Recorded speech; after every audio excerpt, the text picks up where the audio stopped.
เขาว่าคนใต้ภาคอีสานล้วนแต่เป็นลูกเป็นหลาน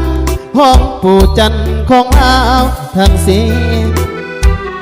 เสื้อสายลายน้องทองเป็นสองพองทำมากินโคราชเวียงจันทานินล้วนแต่เป็นถิ่นลูกหลานปู่จันทร์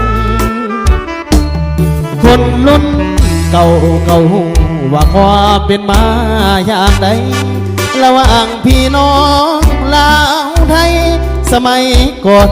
เขาจะเลิกมันผูกหาเป็นเสี่ยวกดเหือกดเกี่ยวกันถึงทุกวันสาวโคราชอายบ่าวเวียงจันทร์เคยนัดพบกันอยู่บนท่าสูงผู้จากนเคยฝากลูกหลานสองฝั่งเหมือนดังผู้การไกลนายสวงให้หลานผู้ไปมาสู่บูชาธาตุหลวงประธาตุพนม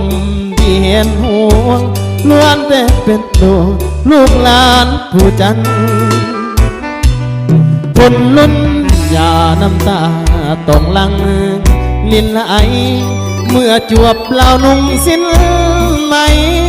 ผ่านโคราชไปน้ำตาอย่าหลังสาวมือกอดแนบสวงอกเหมือนใจจะพังคิดหอดอดีตเบื้องหลังสมัยยายังเนาอยู่เวียงทอง